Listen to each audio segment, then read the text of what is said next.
Ladies and gentlemen, again this evening, the Daily Classic has the pleasure of presenting to you the world's most eminent criminologist and crime commentator, The Shadow. Okay, you're on the air. The Shadow speaks, bringing to you the latest news in the world of crime, prevention, and detection. This afternoon, a crime was committed which brought only tragedy to the perpetrators. 3 young desperados held up a bank and escaped in their car. The police quickly picked up their trail. There was a running gunfight between bandits and police, which finally resulted in the 3 misguided young men plunging to their death. Once again is proved the truth of that old adage, crime does not pay. Well, friends, we have a distinguished visitor in our midst, but the news won't make the society page. Honest John is back in town. Honest John is one of the last of our old-time safecrackers. So if your strong box blows up with a loud bang, don't think it's the 4th of July. It may be old John celebrating his release from what he probably calls the big house or stir. Let us hope that the police commissioner, Weston, whom we hear never misses one of our broadcasts, will keep an eye on Honest John. Hi there, Commissioner. Memorandum to Detective Bureau. Check on Honest John. Yes, Commissioner. Ladies, here's a little incident which proves that silence is really golden. Last night, bandits entered George Ward's furniture store. Mrs. Ward was alone in the place. The good lady was so frightened she couldn't talk. At least, that's what the bandits... It's too bad something don't scare him so bad that he can't talk. There ought to be a law against guys like him shooting their mouth off within the city limits. But still, Mrs. Ward refused to say a word. At the point of a gun, they took from the cash register a $1 bill and 1 thin dime. The moment they'd gone, Mrs. Ward calmly removed a $100 bill from her mouth. Witnesses took the license number of the car, 3Y-41-37. I'll repeat that, 3Y-41-37. Did you make a note of that? Yes, sir, I did. Last night, young Michael Nolan took his pretty fiancée, Dorothy Walsh, for a drive along the scenic highway overlooking the city. With a bright lover's moon overhead, they stopped to enjoy the view and to romance. Today, police discovered their bodies in Nolan's car and are holding a transient named Miller for the murder. Well, you can't go in now, miss. The Shadow's on the air. Oh, but I'm Phoebe Lane. Sorry, you couldn't get in there if you was Calamity Jane. But I'm working for the Shadow. Well, I'm the Shadow. Well, then just fade away, will you, please, lady? But I've got important news that must go on the air right away. I've got it all written down here. Look here.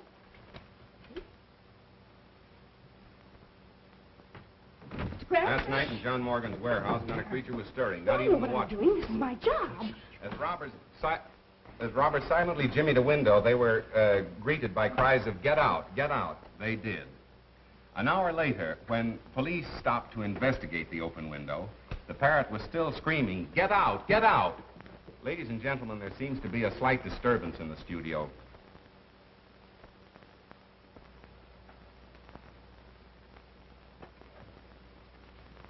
Ladies and gentlemen, a newsflash has just been handed to me. I can't guarantee its authenticity, but here it is. A big theater robbery is planned to take place downtown in half an hour. In fact, 9 o'clock. Read the Daily Classic for particulars. And now, the Shadow bids you good night until tomorrow. You didn't give the name of the theater. The police won't know where to go. No, and neither will 10,000 other thrill-hunting sightseers. But hadn't you better phone the police? I don't think you have to worry about that. Good night. Good night. Hello. Oh, hello, Commissioner. It's the police. Yes, I have that, too. The Metropolitan Theater. The Metropolitan Theater. See here, Cranston, if this turns out to be a phony tip, I have a good mind to sue you if I can find the proper grounds. Why not breach a promise, Commissioner? Listen. Radio broadcasting. Hook me up for an emergency order to all cars. General Order 6-2. All radio cars concentrate in Sector 8.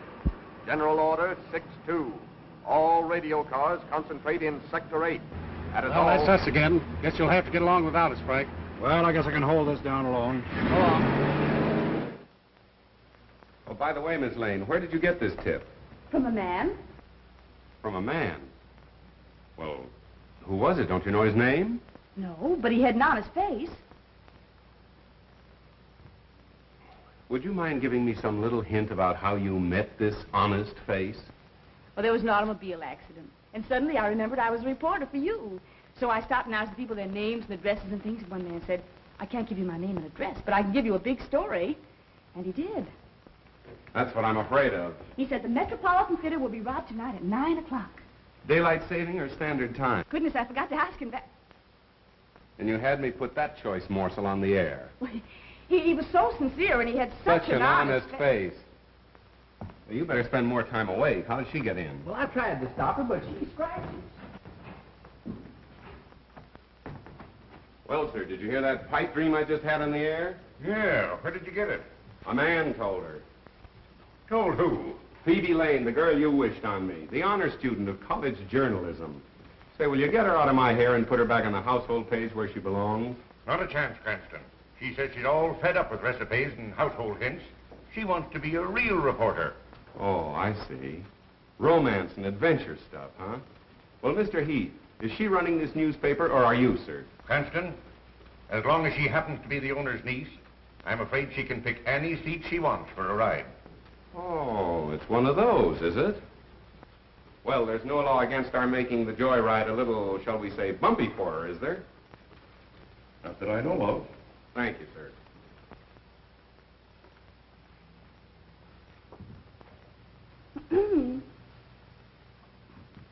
Ladies and gentlemen, this is Phoebe Lane, the real brains of the shadow who thinks he knows all about crime. But the real crime of the age is the way he makes you think he's so smart, when it's really me that does the work all the time. Hello. I didn't see you. That's quite evident. I didn't mean what I said, Mr. Cranston. I hope you can forgive me. I wish I could forget you. Oh, if you think you're going to that Metropolitan Theater robbery without me, you're crazy. That is my story. Wait for Phoebe. Hello, Mr. Cranston. Now listen, Mo, you're a fine driver and all that, but you're not working for me. You mean I'm fired? No, but you will be if you insist upon calling me by name. Now remember, you're no good to me unless you don't know me. Okay, stranger. Where to? Metropolitan Theater. This is going to be thrilling, isn't it, Mr. Cranston? Yes, and dangerous, too, particularly for you. For me? Why? Well, when the crooks start shooting, it seems they pick off the girl first. I never knew that. No, a strange quirk in the criminal mind. Nobody seems to understand it. Oh, but I understand it. It's because they realize that the girl is really the smart one. They have to get her first. Miss Lane, why didn't you stick to the baby and biscuit end of the newspaper business instead of hurling yourself into the jaws of death? Because I'm tired of babies and biscuits. I want thrills, adventure, romance. Ah, but the household hint page is the place to find it. The home is the very symbol of romance. Oh, no, it isn't. The nearest I ever came to it was when a cross-eyed washing machine salesman tried to kiss me in a model kitchen. Young lady, you're impossible. Not if the right man comes along.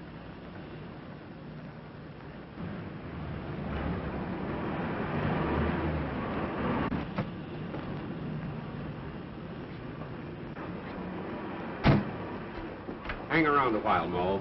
Okay, stranger. Where are the police? Oh, don't worry about that. They'll be around. Oh, well, we've got to warn the theater right away. Now, wait a minute. Let's do some window shopping first. Well, The boss of them all. Police Commissioner Weston in the flesh. And if this turns out to be a false alarm, he'll love me even less than he does now. oh, but I'm sure it isn't because he had such an honest face. Scram.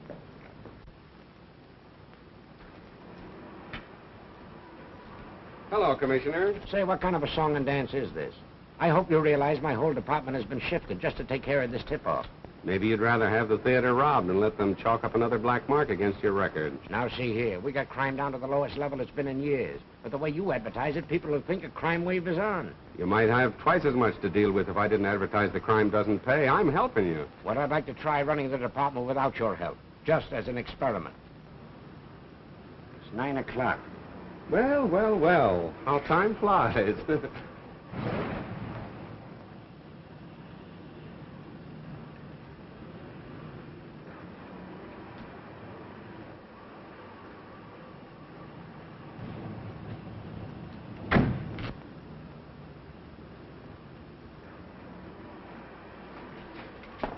What have you got there?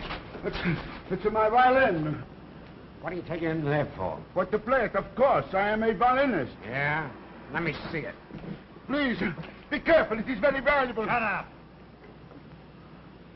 See? I no lie. I'm sorry. I owe you an apology. Take those off.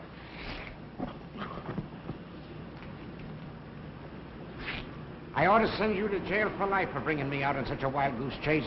I didn't invite you. You crashed the party. Mr. Cranston, I consider you public nuisance number one. Good. I like to be first in everything, Mr. Weston. I gotta phone the paper. Hello, Heath. Cranston speaking. That robbery tip was just a gag to get the radio cars off their regular runs. Yes, I got a hunch something big is gonna break elsewhere. Better hold page 1 in my column for remake. Oh, and have Burke stand by. Yeah, so long.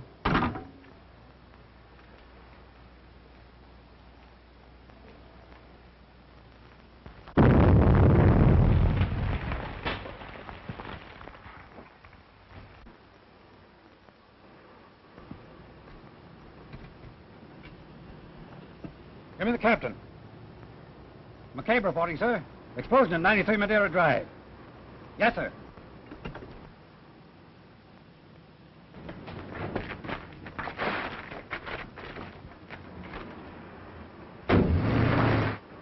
First you tell me to get all my cars down here to stop a robbery. Then you get me to rush them all back before there is a robbery. What kind of a merry-go-robbery is this anyway? I know, but then there's... Calling all cars from District 9. Calling all cars from District 9. Explosion reported at 9-3 Madeira Drive. Explosion reported at 9-3 Madeira Drive. That's all. Oh, Mr. Cranston! Wait to see me! Oh, taxi!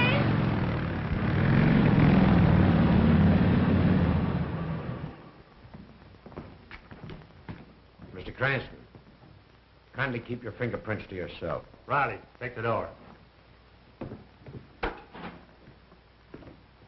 Have you searched the house? Yes, there's no one else here. What, no servants? Servants have a day off every week. Or haven't you heard?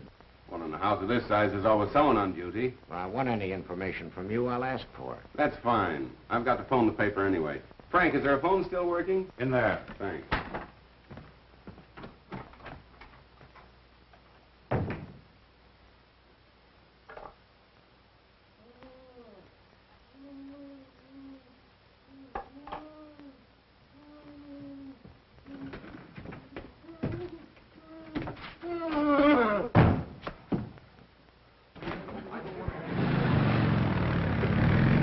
Thanks for the ride, mister. Don't forget to look for your name in the paper. No one. Stand back, lady. Oh, but I'm a reporter.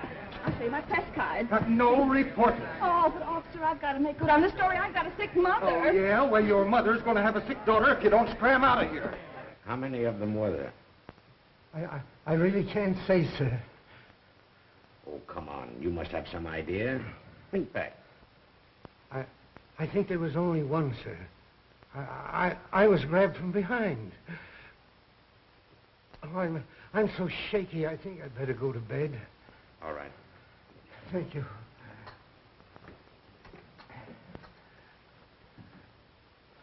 Stay with him, Tom. We're wasting time here. Get your men out and bring in the man who did this job. An old-time safe blower who just got into town. His name is, Honest John? Honest John. Bring him in and we'll charge him with robbery and homicide. The motive of the crime wasn't robbery. How can you look at that safe and say the motive wasn't robbery? Don't you know that man's watch and wallet are gone? If it wasn't robbery, what was it? Murder. If it was robbery, they'd have taken the bonds, wouldn't they? Marvelous powers of observation. Why do you use the word they, Mr. Cranston? Because one man couldn't have done all this between the departure of the radio car and the time of the explosion. As I recall, you gave the impression Honest John was a very fast workman. Right. And much too efficient to be guilty of a botched-up job like that. That blast wasn't set to blow a safe. It was calculated to kill whoever opened it. I say you're wrong. That's great. I'll see that your opinion is given its proper unimportance in my column tomorrow. There won't be any shadow column tomorrow. Oh, no? No, and for a long time to come. Inspector, kindly file this gentleman in one of our steel cabinets, somewhere out in the state. On what charge, Commissioner? Material witness. Thanks for being the first man on the scene of the crime. You certainly use your brain, Mr. Cranston. I wish I could say the same for you, sir. Oh, never mind those things. I don't go in for flashy jewelry.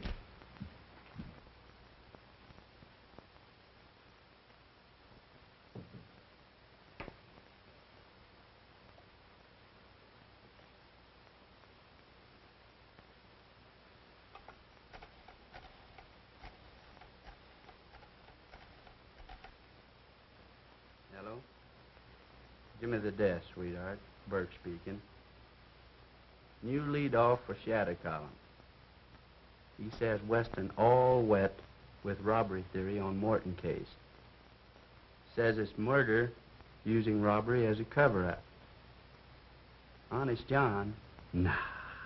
He's just as innocent as a new laid cornerstone. Oh, yeah, I say, Cranston's been pinched. Yeah, held as material witness. On the way now to some hick-town hoosgow. Oh, sure, right on my toes. Well, so long, pumpkin puss.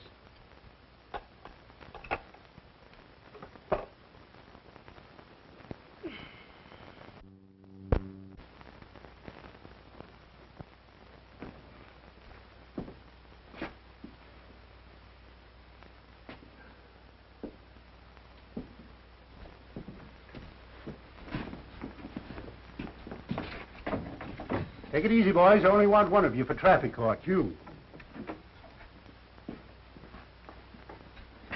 Say, officer, I'm sure the judge wants to see me first. Go on back and sit down. I know who to let out and who not to. But I've got to get a message to my folks. Now, if you help me out, I'll take care of you. Take care of me? I'm taking care of you. Come on, get out of here.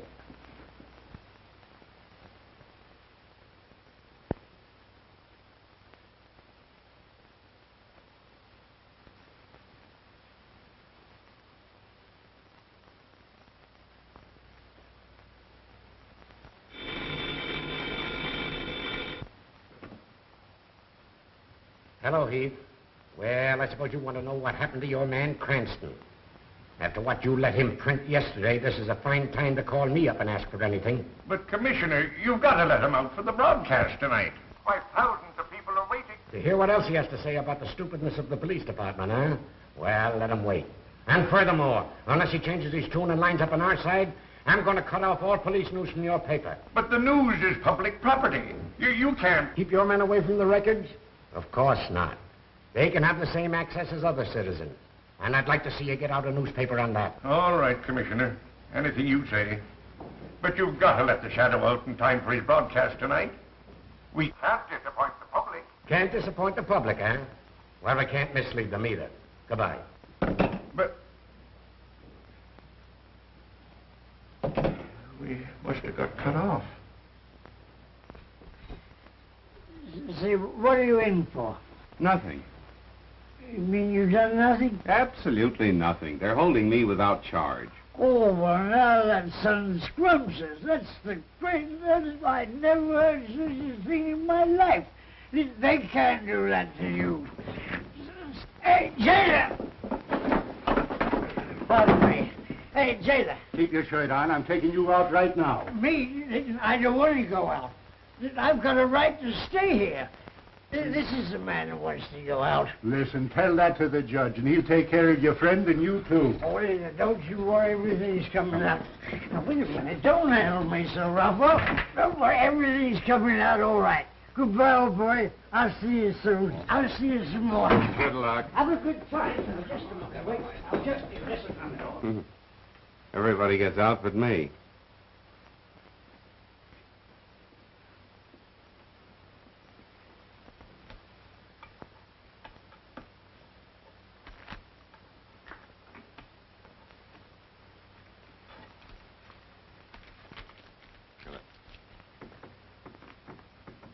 When you get out, make a phone call for me, will you? Sure, fella. I'll give you the number of the paper I'm working on.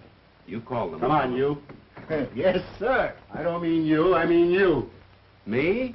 Yes, you. Yeah, your girlfriend's here with a habeas corpus, and that lets you out. Oh, good luck, pal.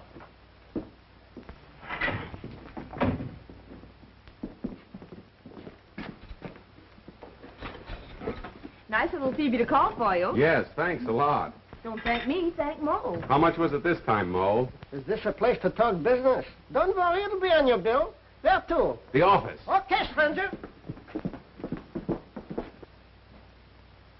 Well, where is Cranston? Well, he must be here. Well, he goes on the air in a few minutes. Well, where is he? You looking for me, sir? With millions of people about to tune in on your broadcast in a few minutes, I should worry where you are. You don't think I'd miss an opportunity to pay my respects to Commissioner Weston, do you? Now look here, Cranston. You've got to lay off Weston. I see. He's been sticking a knife in me with one hand and patting himself on the back with the other, and you fell for it. You're smart enough to report crime without deliberately antagonizing the entire police department. Well, I try to take care of myself.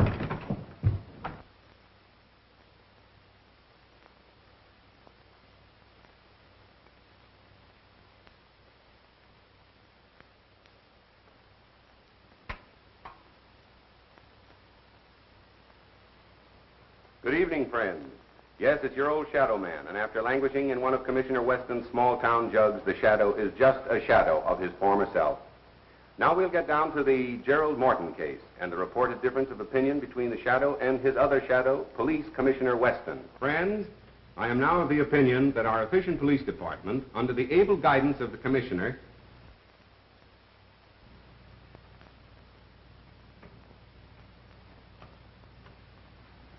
Ladies and gentlemen, an emergency has arisen in the studio, and we must pause briefly for station identification.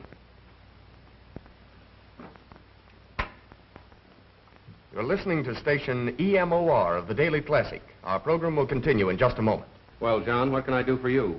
So you're the guy that reminded the cops I was in town. But I spoke of you in a very complimentary way. I said you were tops in your profession. No man can ask for more than that, can he? Yeah, but you sounded off that I'd done that amateurish Morton job. That's my beef. Now listen, when I was cracking safes, which I ain't no more, I was so good I could lift the door off, lay it on a blanket as gentle as a mother's kiss. I know that, my friend. I ain't no friend of yours. Now, you turned the heat on me, and you're going to turn it off, see? Now, go ahead. Start talking. Tell them who really done that job. Go on. Right into that microscope. But I don't know. If you can't think of anybody else, tell them you done it.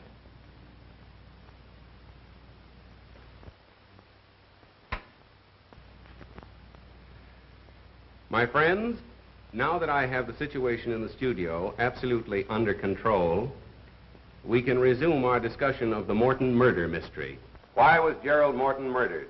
He is said to have been a good man, a charitable and benevolent man, a man without enemies. But although Mr. Morton's character seemed almost too good to be true, other men, supposedly paragons of virtue, have met violent ends, and investigation has developed some extremely unsavory facts. If my own investigation should develop a hidden side of Mr. Morton's life, I shall tell you all about it tomorrow.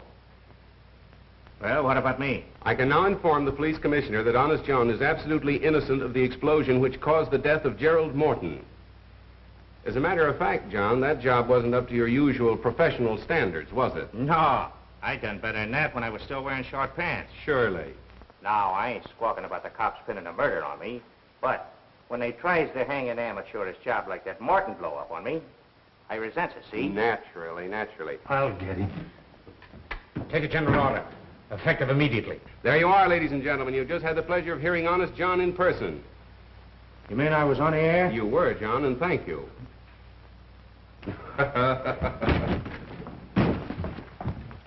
You dumb ox, why don't you look where you're going? Ladies and gentlemen, for the past 24 hours, the entire police force of this city have been trying to locate Honest John. Yet the Shadow has had no difficulty in bringing him to you on this program this evening. For further details, please read the classic. This is the Shadow saying goodbye until the same time tomorrow. Here's everything ever published on Gerald Morton. Now, let's get busy. No, well, let's not. Well, what are you going to do? I don't know. You mean you don't know? That's right. The Shadow doesn't know. Have one? I tried it once and it made me dizzy. Oh, so that's what caused it. Good night. Good night. This case is getting to be a bore. Why don't you hurry and make something happen? Miss Lane, when lightning is about to strike, one doesn't try to hurry it. Well, nice going, Cranston. You fixed things up just dandy. Now Weston is shut down on all police news, all fire news, and all hospital news. From now on, it's no news for us. Splendid. No news is good news, they say. And that Honest John gag. What is the idea of staging that stunt with a dumb stooge? Mr. Heath, that was no stooge. That was Honest John himself with a gun at my head. You mean the man that just went out?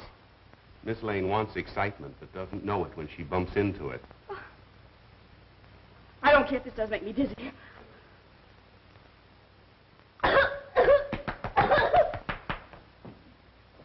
Oh, hello, Matt. How are you? Well, where is he? You mean Honest John, I suppose? Yeah. I do believe, as he'd say himself, that he's taken it on the lam. Why didn't you hold him? Well, why should I? I'm not the police commissioner. Then quit acting like a chump. You know, I think he's got something there. Phoebe, thank you. You're a gentleman and a lady. Now, here, stop this clowning. How are we going to get the paper off the spot you two have got it on? We're not clowning, Mr. Heathen. Please don't blame Miss Lane. It was my fault. I thought I was Say, doing wait something. a minute. I think you hit an angle in your broadcast where you hinted that Morton's character wasn't all it should be. I don't know that... Oh, it's my office. Right? Gunny, I believe you said it, all right? Yes, Mr. Cranston? I'm Mr. Cranston. What can I do for you, sir? I am Roger Morton, brother of the Gerald Morton, whose name you tried to besmirch in your broadcast. I came over to see just what sort of man could be guilty of such an attack. Well, I'd like to explain that. I don't know what you meant by your hint about a hidden side in my brother's life. But in the presence of my attorney... I beg your pardon. Our firm has great commitments abroad, young man. And your paper will pay the penalty if you do or say anything to jeopardize our international dealings. And we deal in millions. That's all. Good night. Nice. Now what are you going to do? I'll tell you what he's going to do. He's going to handle the story Morton's way, or he'll sue us for millions. Nice thing. Honest John says I handle it his way or he'll shoot me. Weston says I handle it his way or I go to jail. I think you started all this, sweetheart. Have you got any suggestions? Don't ask me. You're the great big detective. There you are. You see, she craves action, and when she runs into it, she starts passing the buck. I wish you'd go home and roll your hoop so we can roll up our sleeves and get to work. I'll admit you have performed miracles, like that Allen murder. But there you had a bent pin to start with as a clue. This time you have nothing. You're right. Nothing. Don't forget you've still got Phoebe. Well, we don't want you shot. You're no good to us in jail, and we can't afford to offend Morton. There it is, son. Get us out of it.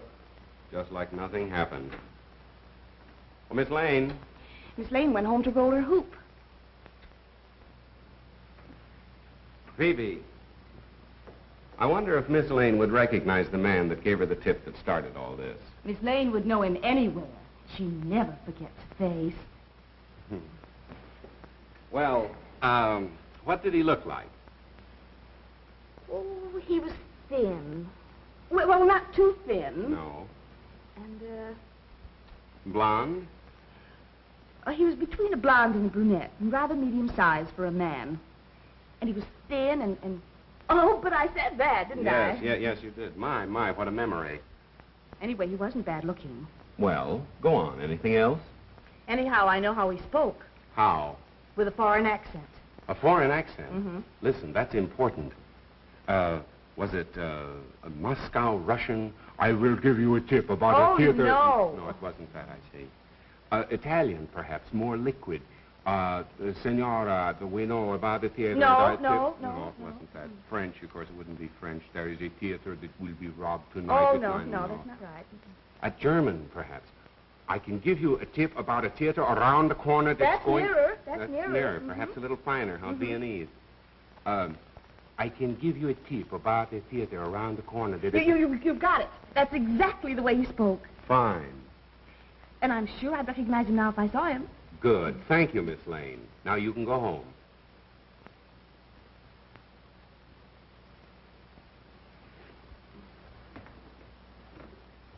Oh, wait a minute. Let me finish before you go away mad. Go home, put on your nicest dinner dress, and I shall call for you between 9:30 and 10 o'clock. You mean I'm going to be wined and dined for remembering his accent? No, sweetheart. The idea is to find the man. I don't get it.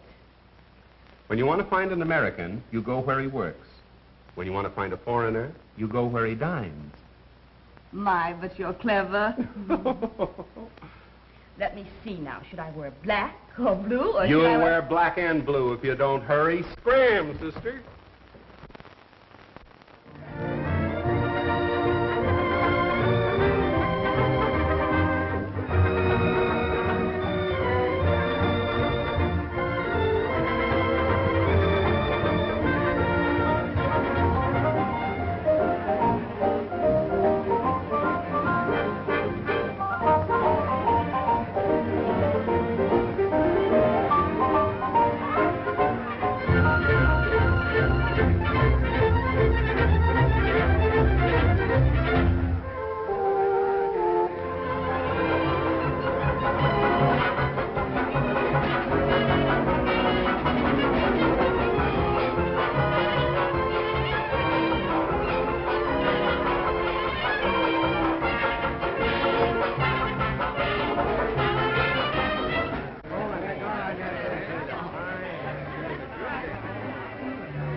More caviar for madame? Oh, no. No, if I eat any more of that buckshot, I'll pass out. Don't you dare pass out until we find that man. Buckshot? Oh, 1:30. I've looked at so many men that they all look alike, and I'm so tired. I thought you wanted to be a reporter. Now, listen, you stick around until we find the man, then you can go home. Go home the very minute the fun begins? No, me. I'm not going to do all the hunting and then miss the shooting. Oh, now be reasonable, will you, Phoebe? You're the boss niece. I can't let anything happen to you. Why did I have to be born a relative? Why couldn't I have been born an orphan or something?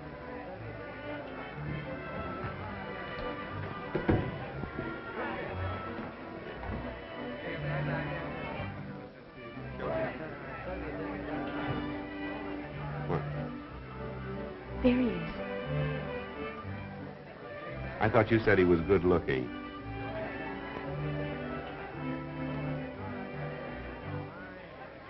Are you sure that's the man? Positive. I'm sorry, sweetheart. You'll have to scram.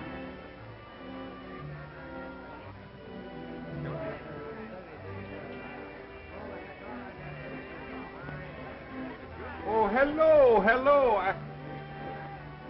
Oh, I am sorry. I have made a mistake. You are not my old friend, Captain Litzman, as I thought. My mistake was a natural one. You know, I have not seen Litzman since we flew together in the war. I see you are an ace also. May I know the name? Mine is Stolsky, Baron Stolsky. I'm called Floto. And this is my friend Starkov. How do you do? I was told when I arrived in America recently that I could meet and make friends with many people of my own class. I am glad that is so. Waiter, gentlemen, what will we drink?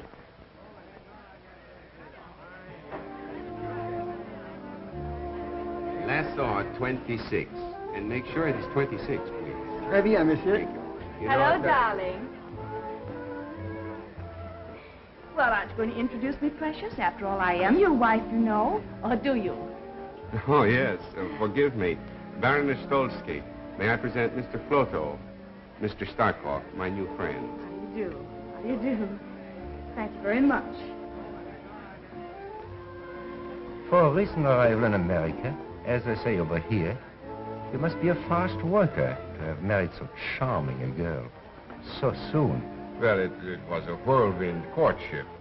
We met on Wednesday, I proposed on Thursday, and well, we were married on the Statue of Liberty. You met her through her newspaper work? Newspaper work? Yes. You're a reporter for the Daily Classic, are you not? Why, no, there must be some mistake. Why, I'm just not clever enough to be a reporter, am I, darling? No, darling. Pardon my mistake. America is a land of women so beautiful. They all look alike. Sorry, monsieur, cannot save you. The bar is closed. It's after closing hour. Oh, that's too bad. I had counted on talking over old times with you. But my apartment is never closed. Come, we'll go and have a drink and chat before we break up. I'm afraid we cannot join you. You know, the Baroness never keeps late hours. Oh, but one evening won't matter, darling. We'd be delighted to go. Come on, dear.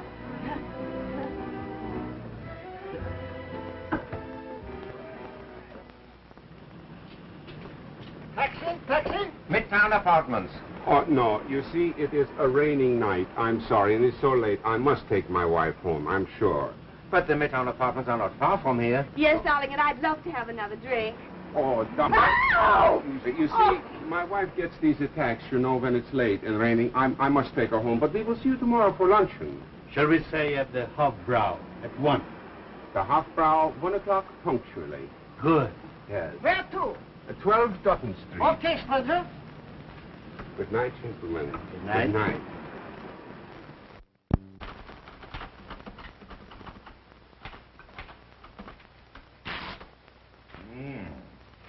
You ought to let this coffee write your column. It's strong enough. Good strong coffee for a strong, silent man. How's this? The Shadow says that his statements over the air yesterday regarding the character of Mr. Gerald Morton were unjustified, and those statements are hereby withdrawn with due apologies to Mr. Morton's family. Yeah, but you'll have to apologize to Commissioner Weston. Let's not go overboard in our enthusiasm for whitewashing ourselves. But you've got to square the paper with Weston. Tell how it happened. Describe the scene. You at the mic and Honest John with the gun. I was afraid you'd be expecting that, so I wrote it last night. But I don't like it. My apologies to Commissioner Weston. Perhaps he's right in his belief that Honest John is the killer. My statement on the air that the man was innocent was made while John himself was holding a gun at my head. And I hope that the Commissioner, with his usual fair-mindedness, will restore the classic to favor. Great. Now Morton can't sue us. And the Commissioner will have to restore our news. Oh, I spend years building up a reputation as a crime expert, then have to expose myself as a stuffed shirt that gets kicked around by the police department. Well, look here, son. If you're so keen about that reputation of yours, why don't you really try to solve this case? Well, I would if I weren't so busy taking care of the boss's niece.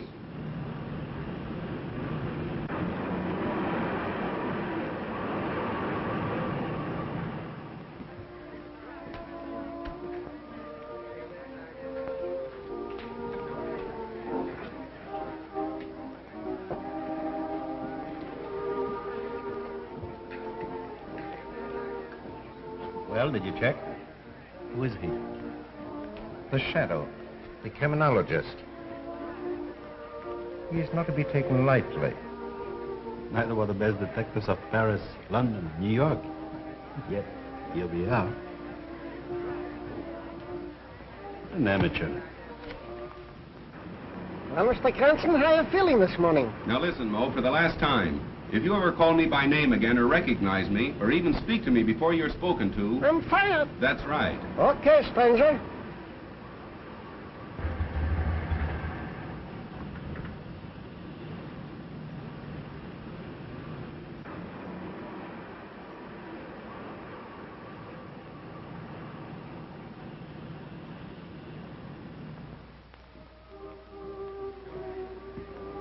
I wonder where our friend Mr. Cranston is. There's something wrong, Stalker. There's something wrong with your nerves, my friend. We are not going to leave here with our work half finished. Yes, yes. I know how much there's at stake. That's why I'm so uneasy.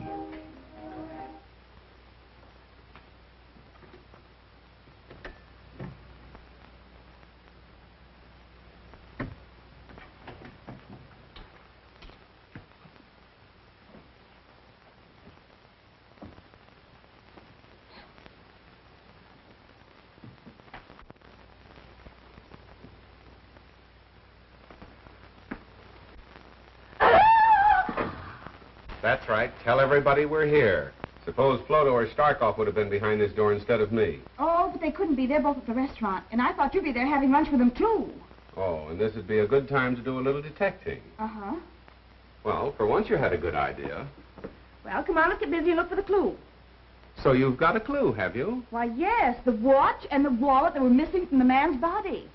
And where do you suggest we look for them? Well, my mother always used to hide things under the mattress, and... Oh, if we could only find a teapot, I'm sure it would be in there. Well, then all we have to do is find a teapot. Uh-huh, come on, let's get started. Telephone, Mr. Floto. Hello. We have waited long enough, Rudolph. Has our man come home from downtown? Not yet, sir. I understand he won't be home before late. He's to meet our countrymen here for a final conference tonight. We must know his plans. Keep in touch with us at the apartment. We shall be there in a few minutes. Waiter. Yes, sir. Check, please. At once. Now, I don't think we should go. I think we should definitely stay here and find that watch and wallet. Now, my woman's intuition.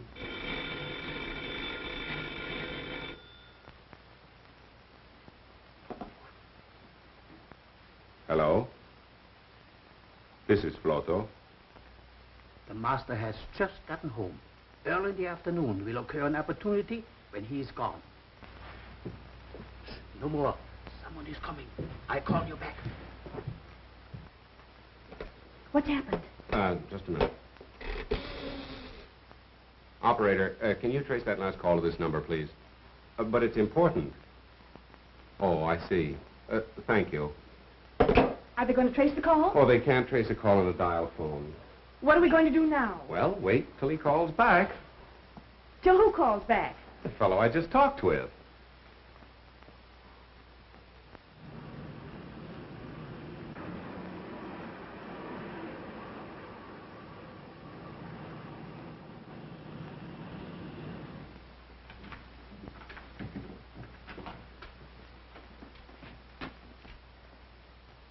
Oh, hello. We were afraid we had missed you. We've been waiting and waiting, haven't we, dear? What are you doing here? Well, we came for the luncheon. But the appointment was to have luncheon at the restaurant. Oh, how stupid of me. You know, I'm afraid last night when we made the appointment, my mind wasn't on it. You know, my wife had that attack. I trust she's better now. No, I'm afraid she's even worse. Aren't you, dear? Make her comfortable. We soon have lunch. Oh. Oh, poor darling. No, you see, she's getting another attack. I must take her for the air right away. Just a minute, Mr. Cranston. Your hand, Mr. Shadow. What do you suspect us of? And why? Oh, well, now, you'll have to listen to the broadcast to hear that. You see, our business is to get interviews, not to give them. Isn't it, sweetheart? Yes, sir. And may we go now? No. Now that we have you here, you're going to stay. Take your time, mister. Taxi stranger. Scram, Phoebe. Thanks for your hospitality, boys. Nice work, Mo. Mo, I thought we were strangers. Ever see an uptown?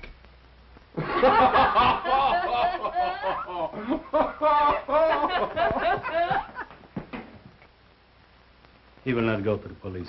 What makes you think so? Because he prefers to work alone. Hello. What's that? That wasn't I. We were not at home then. That was Cranston. Repeat what you told him. It's Rudolph. He told Cranston his master would be at home this afternoon, and that an opportunity might occur to strike. That's indefinite. But incriminating. You must act at once, today. Tomorrow may be too late. Naturally, my woman's intuition told me that we should get out of there, but I was afraid to tell you because I thought you'd laugh at me. Well, thank goodness it's all over. There's nothing to worry about now. You take your woman's intuition and go to luncheon. Oh, trying to get rid of me. Well, I'm not going to go. I'm not going to miss any more fun. Well, I've got some work to do. Now, you run along, please. All right. It's a good girl.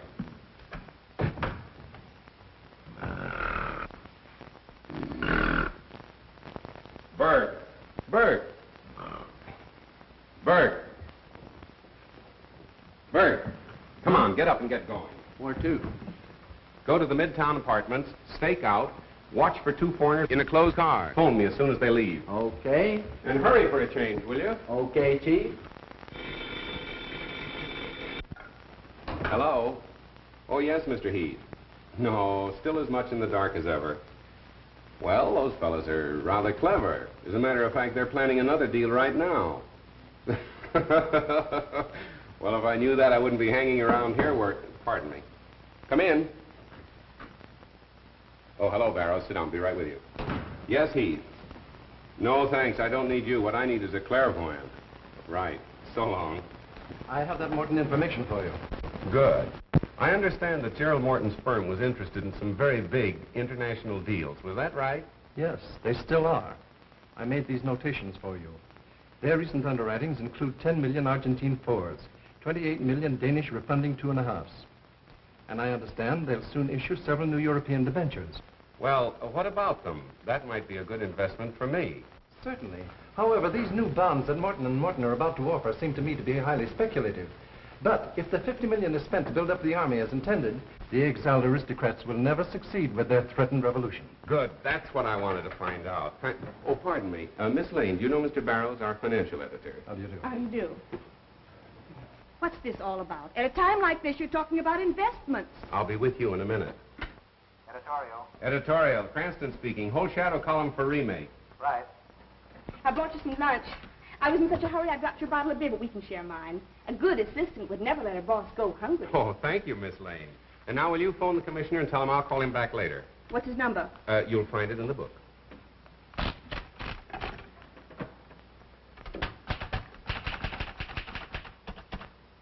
L A 6 7 2 4 9.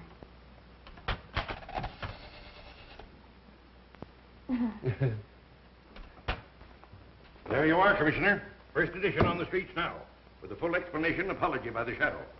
The apology could have been stronger. I hope this paves the way for renewing friendly relations. I'm no enemy of the Shadow. I always give him credit for being somewhat clever, but he should remember he's only an amateur. After all, we're professionals. That's right, Commissioner. And I hope that you'll restore the Daily Classic to good standing with the department right away. Of course I will. Take a general order. Cigar, Commissioner? No, thanks. Wait till you get a load of this, Phoebe. The Morton case will break wide open tonight, and it'll be a big surprise to the police. Pardon me.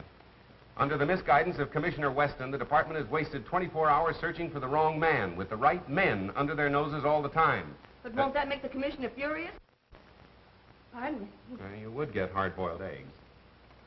And although the murderers have completely baffled the police by their shrewdness and daring, pardon me, the Shadow knows who they are and why they killed Gerald Morton. But how do you know that? We didn't find a single clue and nothing to suggest a motive. Ah, yes, we did. And you'll know when it happens. You're intelligent. You sparkle. I don't know what I'd have done without you on this case, but we've got to keep going. Here, rush this down for the night edition.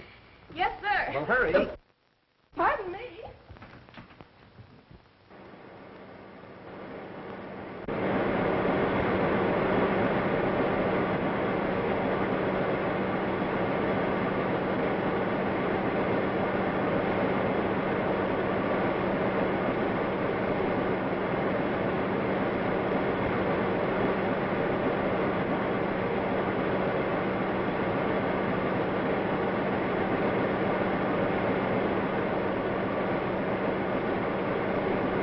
Told you not to fight Weston.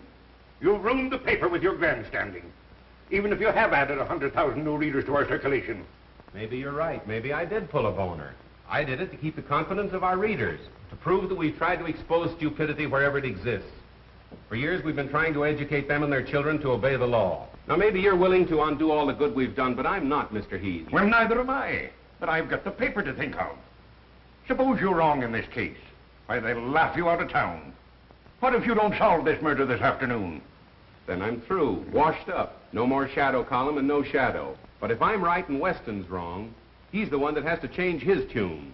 He'll have to work hand in hand with me, and between the two of us, there'll be so little crime in this city, it'll be a crime. That's the spirit. Now you're talking. Yes, sir? I makes 4 straight passes right in a row. Then I picks up them dice again, breathes on them, and I said, come on, baby, Papa needs the dough. And right there, the little cop comes along. Oh, man.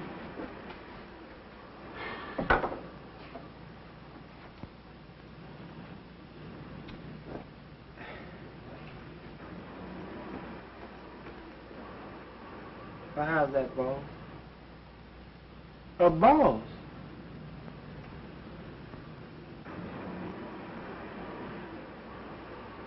Shine 'em again, will you, boy? Again? I done shot 'em 3 times.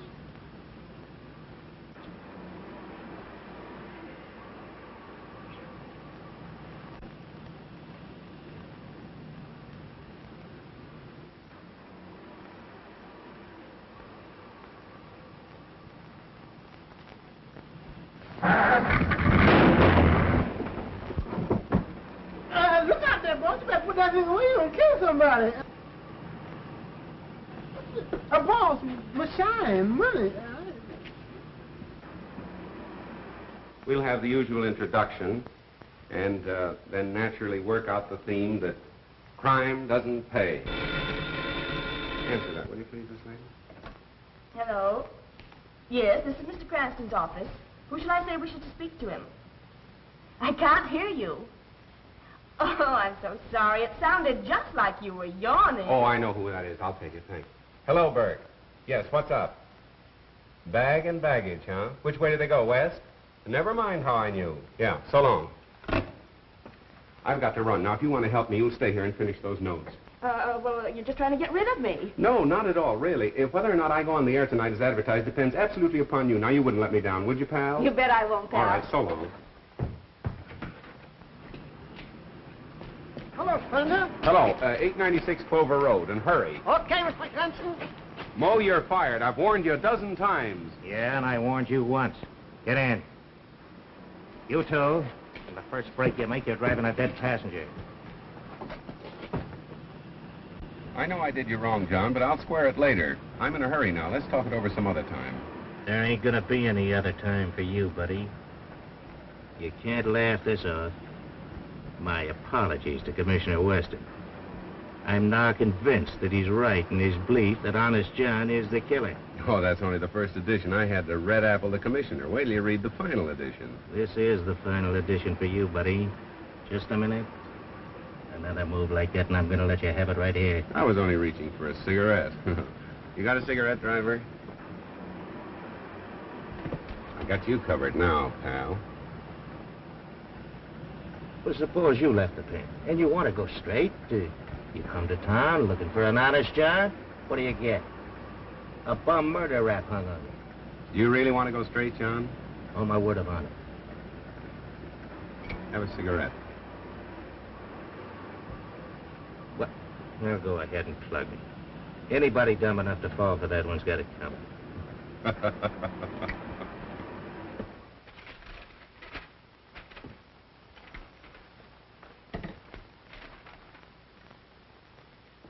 Am I on the air?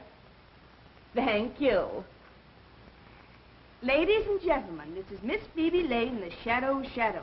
If Police Commissioner Weston is listening in, I should like him to know that the Shadow and I think he's the world's prize sap, and we intend to leave no stone unturned. The Shadow knows who killed Gerald Morton and why. We'll be on the air at 8 p.m. this evening as usual. Well, we'll see about that. Matthews, what's the law covering withholding of evidence from the police? Section 164, revised criminal code, sir. Get out a warrant for Cranston and pick him up at once. Yes, sir. And now, ladies and gentlemen, I'll give you my own story of how I helped the Shadow to solve the Gerald Morton murder mystery. In the first place, Commissioner Weston and his very dumb stooge, Detective Inspector Matthews, were off on a false scent, as usual, and... Keep right on, sister. You were going great. Oh, I'm so sorry. You frightened me so I didn't know what I was saying. I never know what I'm saying when I'm frightened. Do you want to see Mr. Cranston? Yeah, just to say hello. You're not going to arrest him again. Oh, no.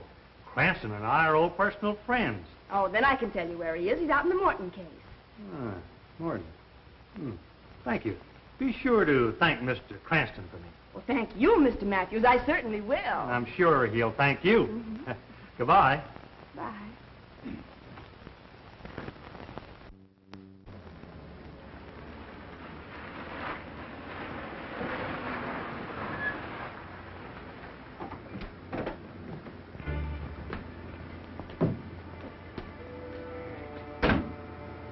Remember your instructions, Stefan.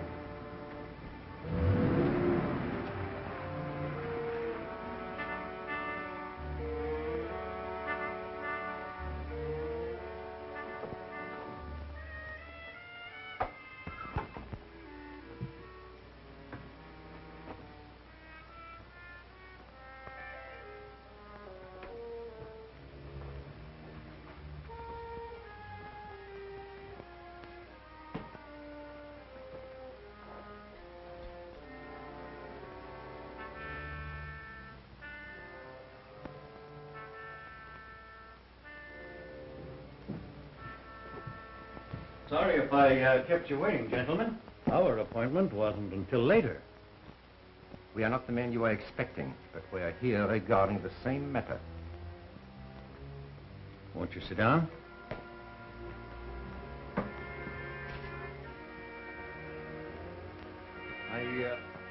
Really, there's no need of that. The business is out of the confidential stage, and the deal is about to be concluded. The deal will never be concluded.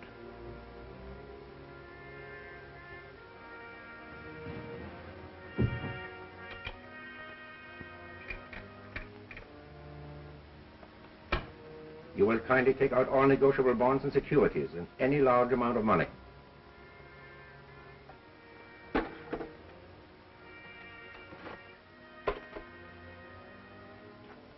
This is all I have of value here. Mrs. Morton's jewels and the bulk of my holdings are in a bank vault downtown. And if you want to... This is not a robbery, Mr. Morton. This is a matter of international diplomacy. These bonds represent much money, do they not? $100,000 or more. I don't see what ends you can gain by killing me. Let us review the history of the international loan you were about to make tonight. 3 years ago, a French banker was about to lend that money. He died in an auto accident. The loan was next negotiated with an English financier who was very much devoted to his wife, Mr. Morton. He committed suicide. So you see, we have many ways of taking care of those who oppose us. But say you did kill me. There are other banking houses. You can't prevent them all from dealing with your country. We intend that the death of both partners in Morton and Morton shall throw this bond issue into such litigation as will hold it in the courts indefinitely. Unfortunately, you were not with your brother at the time of the accident we planned for both of you. So now you will do as I suggest. Or, if you're stubborn, we'll wait for Mrs. Morton.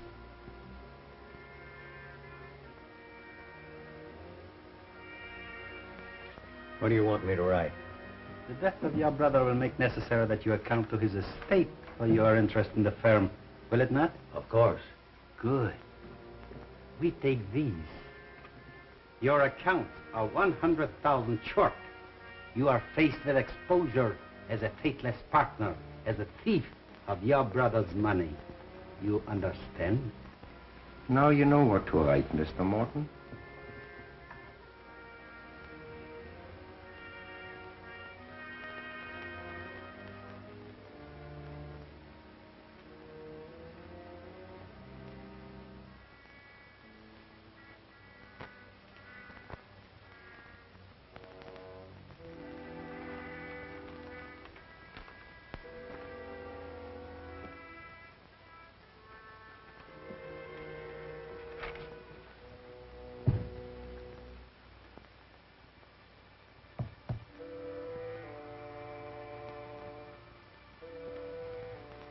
Answering an unspoken question, there's only one bullet.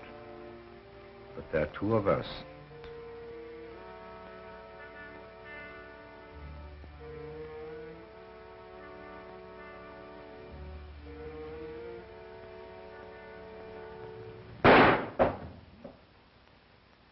Good shot, John.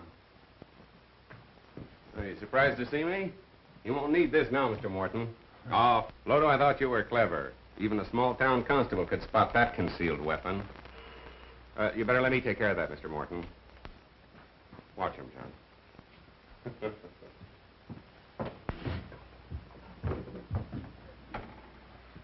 Oh, hello, Matt. Hello. How did you get here? Weston sent me out to pick you up. You're under arrest. What, again? What's the charge this time? Withholding evidence in the Morton case. As usual, the commissioner is late. You!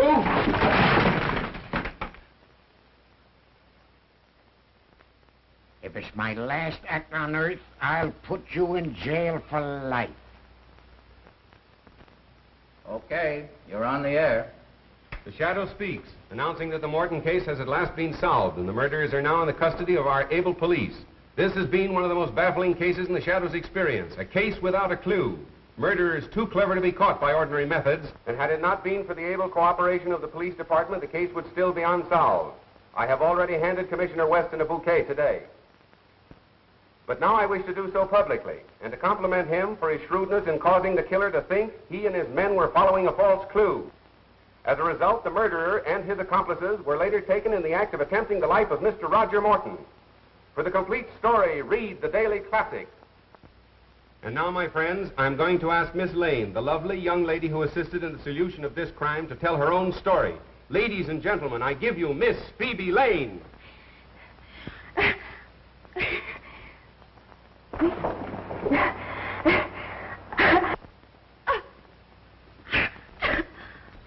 Ladies and gentlemen, there seems to be a great deal of static interference this evening. And anyway, we thank Miss Lane for her very vivid description. Remember, ladies and gentlemen, crime does not pay. This is the Shadow saying goodbye until our next broadcast.